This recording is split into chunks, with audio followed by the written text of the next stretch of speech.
Hello everyone, in this video I will show you how to enable or disable turn on voice access when you get a phone call in Samsung Galaxy S24 Ultra. So before starting the video, don't forget to subscribe the channel and also press the bell icon. So first of all, open settings.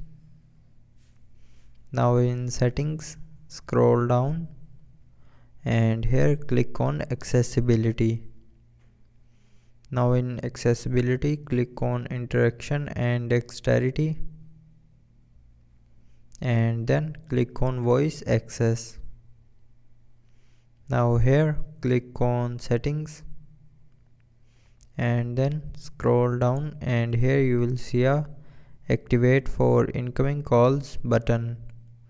So if you want to enable turn on voice access when you get a phone call, then turn on this button and then click on continue. Now here click on allow and then this button will be turned on.